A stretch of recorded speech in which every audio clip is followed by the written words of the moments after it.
അപ്പോൾ അയാൾ പറഞ്ഞു 2 രൂപക്ക് എന്റെ രോഗം മാറി. ഹോപ്പി ടിക്കറ്റിനുള്ള കാശായിരുന്നു 2 രൂപ. കോട്ടയത്ത് നിന്ന് ഒരാൾ എന്നെ, ഒരു ഗ്രാമത്തിലുള്ള ഒരാൾ എന്നെ വിളിച്ചിട്ട് എന്നോട് പറഞ്ഞു, ടീച്ചർ ഞാൻ അമേരിക്കയിൽ നിന്ന് വന്ന ഒരാളാണ്, നിങ്ങളൊന്ന് അഭിനന്ദിക്കാൻ വിളിച്ചതാണ്. അവിടെ തലയോലപ്പറമ്പ് BSc-യിലാണെന്ന് തോന്നുന്നു അദ്ദേഹം പോയത്. അപ്പോൾ ഞാൻ ചോദിച്ചു എന്താന്ന് ചോദിച്ചാൽ പറഞ്ഞു, എനിക്ക് ഭയങ്കര നെഞ്ചുവേദനയും ഒരു കഫക്കെട്ടൊക്കെ വന്നു, ന്യൂമോണിയ ആയിരിക്കുന്നു മക്കൾ പറഞ്ഞിട്ട് കാരിത്താസ് പോകാൻ പറഞ്ഞു. ഞാൻ കാരിത്താസ് പോകുമ്പോൾ ഒരു 10-40,000 ഉറുപ്പ്യ വേണം എല്ലാ ടെസ്റ്റും ചെയ്യണമെങ്കിൽ.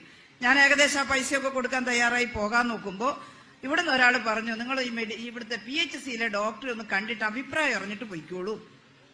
ഗവൺമെന്റ് ഹോസ്പിറ്റൽ വളരെ പാവപ്പെട്ടവർക്ക് സൗജന്യ ചികിത്സക്ക് ഉള്ളതാണ്. എന്നാലും ആര് വന്നാലും ഡയഗ്നോസ് ചെയ്ത് കൊടുക്കുന്നതിന് എതിര് പറയില്ല. രോഗം വന്നാൽ എല്ലാവരെയും നോക്കണമല്ലോ. അതേ അവിടെ പോയപ്പോൾ ഡോക്ടർ നോക്കിയിട്ട് പറഞ്ഞു, ഇപ്പം ന്യൂമോണിയ ഒന്നും ആയിട്ടില്ല, ഞാൻ 2-3 ഗുളികയൊക്കെ തരാം, അത് കൊണ്ടുപോയിട്ട് 3-4 ദിവസം കഴിച്ചിട്ട് കുറയുന്നില്ലെങ്കിൽ നിങ്ങൾ പോയാൽ മതി. ഈ ഡോക്ടർ കൊടുത്ത മരുന്ന് കഴിച്ചപ്പോൾ അതങ്ങോട്ട് മാറി. അപ്പൊ അയാൾ പറഞ്ഞു 2 രൂപക്ക് എന്റെ രോഗം മാറി. ഹോപ്പി ടിക്കറ്റിനുള്ള കാശായിരുന്നു 2 രൂപ. അതിന് താങ്ക്സ് പറയാൻ ഞാൻ അദ്ദേഹത്തോട് പറഞ്ഞില്ല, നിങ്ങൾ വലിയ പൈസയുള്ള ആള്, വലിയ എടുത്ത് പോവാലോ, അങ്ങനെ പറയാൻ നമുക്ക് പറ്റില്ലല്ലോ. അപ്പൊ അയാൾ പറഞ്ഞു 2 രൂപക്ക് എന്റെ രോഗം മാറി.